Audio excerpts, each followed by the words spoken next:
Hello, my name's Amy. Welcome to Parent-Led CBT, a short session designed to let you know a bit more about what Parent-Led CBT is and how you can use it with your children. Before I start today, I just want to tell you a bit more about myself, why I'm delivering this to you today. I'm a parent of 3 myself with personal experience of having used Parent-Led CBT. I feel I interact with negative thoughts on a daily basis, my own as well as my children's, and I've found Parent-Led CBT to be a really useful part of my toolkit in helping to deal with those negative thoughts and change the way people are using them. So just to let you in on the overview of the session, we're going to start by looking at what negative thought cycles are. We're going to introduce what CBT is, then what Parent-Led CBT is, some alternative options if you find it's not the right time for you or it's not working, some coping strategies that might be useful, and also some further support options. So we'll get going. Negative thought cycles. Negative thought cycles tend to be reactions to a situation that's occurred. So we call that a stimulus. For instance, if we're using children's examples here, it might be that your child is experiencing a very heavy workload. The heavy workload would be the stimulus, the situation that's causing a negative thought. The negative thought might then be, I can't cope with this workload. And that may lead to feelings of insecurity, being overwhelmed, maybe being angry. So lots of different types of feelings it can stimulate. And those feelings can lead to physical reactions.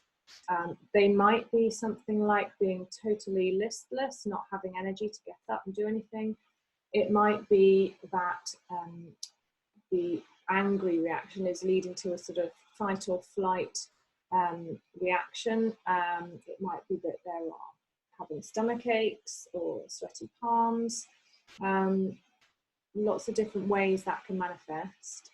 But usually the physical behaviour, the physical manifestations of the thoughts and feelings will lead to a particular behaviour which is usually not so helpful, such as avoiding the situation. So if the stimulus again is school stress and school workload, the behaviour might be to avoid school, which is not helpful.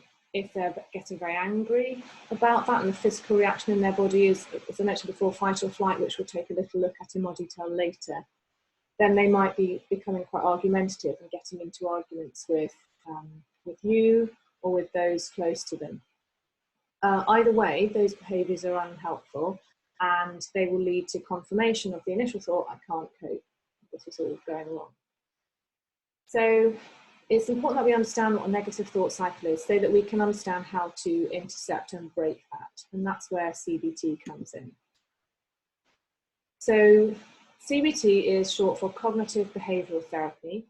It works on interrupting the negative thought cycle at the stage of thoughts. And we'll go into that in a bit more detail, about taking the negative thought that's occurring and replacing it with a more balanced, helpful thought. It is proven to work with a range of mental health issues and be effective for adults as well as children. And the data also shows that it is as effective as drug treatments are, although its effects are longer lasting because it's a skill that people can take with them rather than something which you're either using or not, such as medication. So how does this relate to Parent-Led CBT? So it's not a direct swap of the parent for the therapist. It's about the parent and the child working together to combat those thoughts sort of side by side. One of the benefits are there are little or no appointments. You can start Parent-Led CBT either through contacting a psychologist first, then taking it home. You can go from a book first and do it all at home, or you can do online courses and do it that way.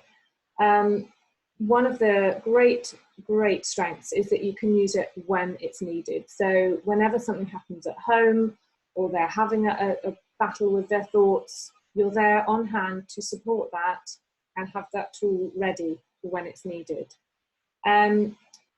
It can also be adopted family-wide. So that means that the child gets the same messages across the family, which is really helpful for embedding that approach to a negative thought.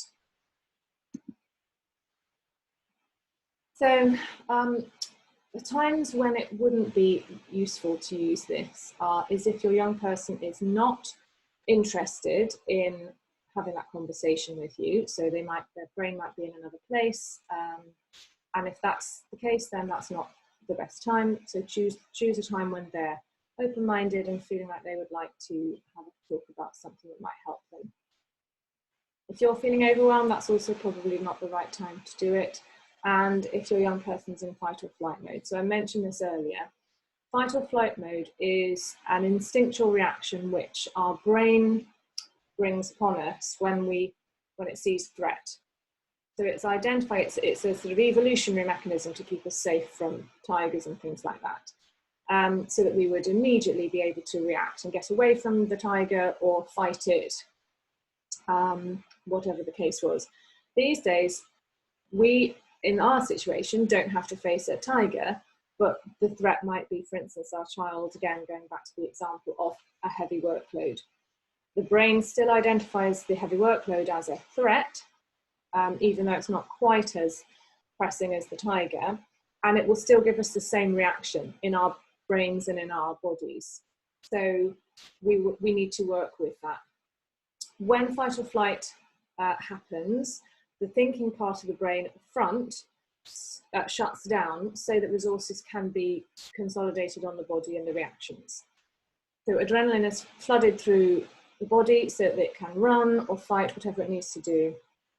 And what we need to know as parents is that that reaction can affect the body for up to 60 minutes after the initial threat has been detected. So it takes a long time after that has happened for the body to return to normal levels.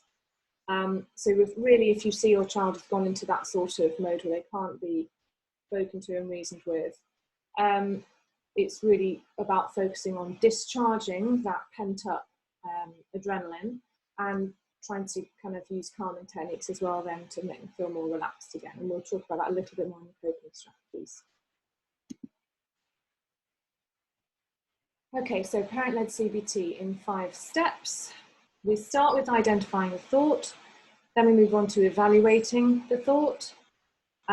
It's also important to support that with rewarding have-a-go behaviour, which I'll go into in more detail in a minute, but loosely, it's about those attempts that they make to face the fear. Step 4 is looking at the step-ladder approach, breaking down goals, and step 5 is problem solving. So we'll go and take a look at those in a little bit more detail now. Okay, step 1, identify the negative thought. So the first thing to do is identify the behaviour to change. Going back to our example of a heavy school workload, the behaviour to change might be school avoidance. Considering the context would therefore be, what else is happening at school? Are there particular classes, subjects, teachers, school friend groups who are having an impact also on the problem, on the behaviour, on the thought pattern? When you're having these conversations and finding out all about this, you might also be able to uncover the underlying thought at the bottom of everything.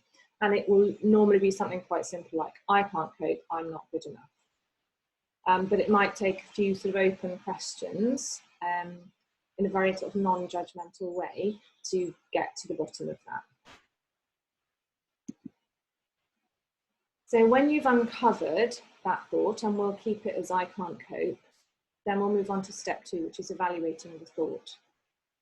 The first thing to say is, what does the evidence suggest? When we talk about evidence, we mean things like maybe what someone said, what someone did, past behaviour. So if we were looking at the evidence for the thought, I can't cope, we first say, okay, what supports this? What's the evidence you can't cope? And your child might say, well, I can't get up in the mornings and go to school, my grades are getting worse, my teacher shouts at me. All valid things to take account of, but not necessarily proof in themselves that your child can't cope. So then we move to the other side of the argument. what is the evidence to suggest you can cope actually, or you could cope? And you might suggest, actually, well, let's look back. You've been at school for 4 years now and you've coped and hit every deadline up until this point. Your teachers are really pleased with you previously, and they've offered to help because they can see you're in a fix. So actually the support is there if you want it. It might also be that you look slightly wider at the friendship group and say, actually, well, some of your friends are also struggling. So it's actually just everybody's finding this a really difficult time. So by looking at both sides of the argument, you're not necessarily discharging the thought totally, you're just trying to shake the belief that it is totally true. Once you've maybe shaken that belief, you perhaps need to suggest an alternative thought that is more helpful, such as, the thing is, if you go straight to something like I can cope, that might be very difficult for your child to suddenly believe. So they might prefer to have something like, I can cope, but I need the right support. Something a little bit of a halfway house. It's very important that they can get behind that thought, and that then you can maybe build on that as you go. So then you want to have just a little look at what can we learn from this then, from what our discussions have been around the evidence. And it might be that you can learn purely that some of my negative thoughts aren't always true.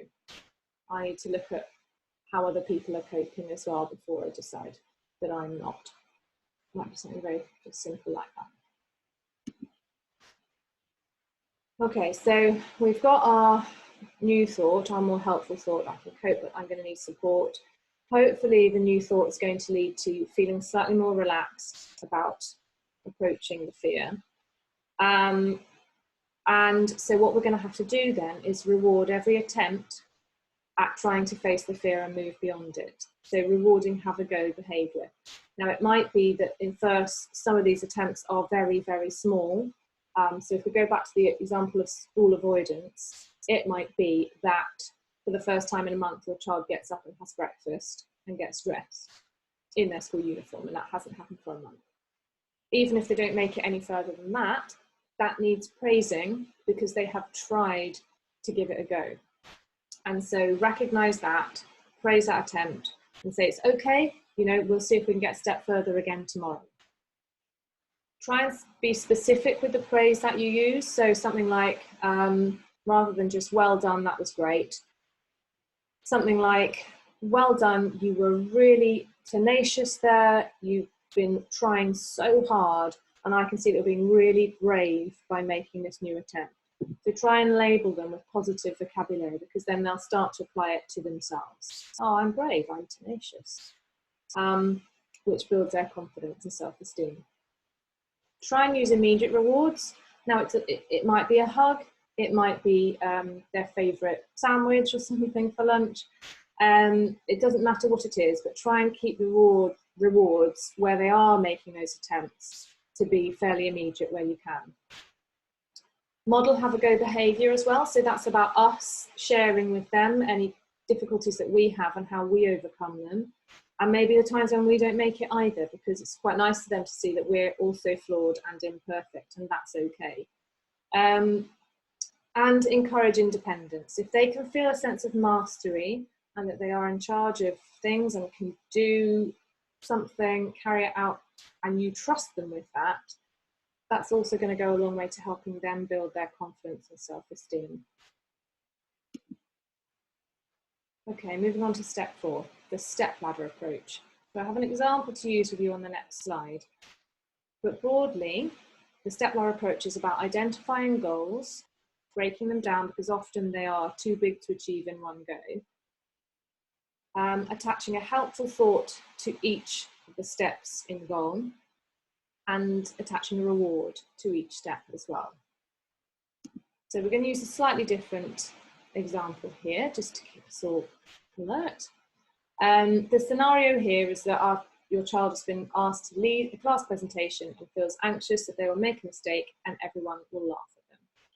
So, as you can see in my little table here, we've got a column for goals, a column for helpful thoughts, and a column for rewards. Now, the goal at the top Number 10 is to lead a presentation. You might want to break that into 5 steps, 7 steps, 3 steps. It doesn't matter how many steps you're breaking it into. The idea is that it's flexible to suit you and the situation and your child. Now in this scenario, we have got 10 steps, although I haven't written them all down, it would just be a bit overwhelming. But we're going to start with something like asking someone a question. And that's the first step. Plan out all your different goals and all the steps to achieving that goal. The second thing to do then is to look at the helpful thoughts for each step. So on step 1, the helpful thought that I've put is, I am brave. You only think I am brave, because most people can find something small that they've been, an example they've been brave, and be able to say that. It might be something different for your child that will work better, that's fine. In the end, once you get to step 10, it might be that your helpful thought can be, I can face my fears, because by then they will have done the 9 steps and proven to themselves that they can face those fears. Then after we put our helpful thoughts in, we can move along to the rewards column. And we started off with just a little reward, giving them a hug at the first stage, and the end stage might be movie night. Now you can just do these as you go along. The helpful thoughts might change as you move up through them. Be flexible where you need to be. That's fine, whatever works for you. Okay. Now to step 5 and the problem solving.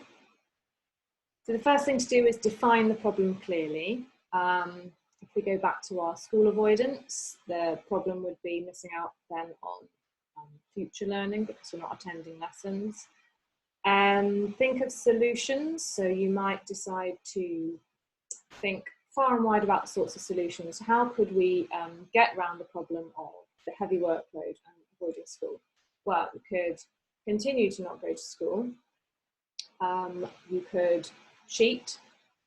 You could speak to a teacher about support. You could stay up late all night to try and finish all the work you've missed. Or you could prioritize your work and just start completing small amounts, the main things. So out of those, you might then consider the practicalities. Okay, the practicalities of not going to school are that you might end up with no qualifications and no opportunities for work. So that's not the ideal. If you cheat, you might get found out. It's not very ethical. So by and large, probably not the best way to go. You could speak to a teacher. They might give you some ideas on how to support. They might cut your workload. So that might be a consideration that we could achieve. You could stay up late and work all night, but then you might get really tired. The quality of your work might go down. So that's probably not the good way to go. And then the last option was you could prioritize your work. Well, that sounds like something we could do. So out of those, we've got 2 options that could be workable. Next step then is to choose one to try. So your child might say, do you know, I'm going to try prioritizing my workload first. And if I'm still feeling overwhelmed, then I'll go and speak to a teacher. So that's just an example of how you might come up with lots of different solutions before you go with the overall one. So if those don't work for you, or if your child isn't in the right frame of mind to get to any of that, then some of the alternative options are to seek help from your GP. Now that might be medication, it might be psychological therapies. You can speak directly to school and see if there are any support options there. You could contact a mental health charity for yourself or your child to get extra support. You could speak to a trusted adult. It might be a friend, member of family. It might be another professional. Or you could choose to watch and wait. Sometimes because of what's going on in life, it's just sometimes good to give time for things to change. And often they can. Okay, so a quick look at coping strategies. Something that I often use to discharge that fight or flight feeling when it all gets a bit overwhelming and they get a bit buzzy is a 5-minute burst of exercise. Now, it might be running on the spot, it might be going for a quick walk, it might be 5 minutes of yoga poses, whatever your child likes or you think you want to try with them. go for it. It's just about having an outlet for all that energy. Grounding as well. There's a lovely grounding exercise that I use at home, and it's about relating the senses and counting and sort of bringing you into the moment out of your thoughts. And you look for 5 things in the room that you can see. You look for 4 things you can hear, 3 things you can touch, 2 things you can smell, maybe, and 1 thing you can taste. So that's a really nice little exercise to sort of get you out of your head and thinking about where you are. Deep breathing works for many people, doesn't work for everybody, but there are lots and lots of different ways to do deep breathing. So it's worth having a look on the internet maybe for some different methods and see what works for you and your child. I quite like box breathing, where you can just breathe in for 3, hold for 3, breathe out for 3, and hold for 3. And laughter, don't underestimate the power of laughing together. Again, it's quite good for discharging all that pent up energy and adrenaline from the fight or flight instinct. So if you can get them laughing, if you can maybe watch 5 minutes of their favourite comedian, that's actually also really valuable and bonds you again as well when you can have been experiencing some tricky times together. And then I also want to direct you to Lifting Up in Lockdown, which is a really lovely coping strategy, sort of a resource for children, young people and families. And you can find that on the Newport Mind's website. It goes into a bit more depth on some of the coping strategies you could use. Okay, so that's really sort of the end of the PowerPoint now, but I just want to leave you with the thought that it's really important for some self-care for you as well, not to forget your own self-care. Make sure that you're praising your own efforts, because we've been thinking about trying to praise our child's efforts, but it's also important to praise our own efforts. Be kind to yourself when you fail. We will always fail, and if we beat ourselves up about it, then we're not making it any better for us or our child, and we're not modelling for them how you overcome things when you do fail. So try to show them that you're being kind to yourself and learning and moving on. Reward yourself where you can, whatever the reward is, however small it is. To think that you're actually giving yourself a bit of love back is really important, keeps you going. And try to make time for your interests. Again, a little bit of an ideal world thing there. It might not be possible, but if you can, just try to give yourself that extra time again, so that you've got sort of a refresher for you, for your own self-esteem. Okay, so if you'd like to have a look for some further support and further places to find out more about Parent-Led CBT, then I can direct you to the Overcoming Your Child's Fears and Worries book, which is by Cathy Cresswell, Lucy Willits, and a lot of this content from today's session has been taken from that book. You can also use the apps Catch It, Mindshift, CBT and Feeling Good to support some of the work around negative thought patterns. They're all designed specifically for that, to help with negative thought patterns. If you want general further support on mental health issues, then Mind's website is really great. The Association for Child and Adolescent Mental Health, the ACAMH, is good, and Young Minds as well. And then if you'd like to get in touch with myself, you can do that on amy.valentine@newportmind.org. We are hoping that in a couple of weeks' time, there's going to be a follow-up session where we can react to your questions and give you some answers and maybe share anything that you have experienced through trying some of the Parent-Led CBT techniques. So do get in touch and let us know your questions and your experiences, and we will get back to you then in a couple of weeks with our follow-up session. You can also call Newport Mind on 01633 258 741 if you want some further advice or support, and you can find us on Facebook and see what the whole team is up to. That's it from me. Thank you very much for joining me today, and I wish you all the best with your future parenting journey. Good luck.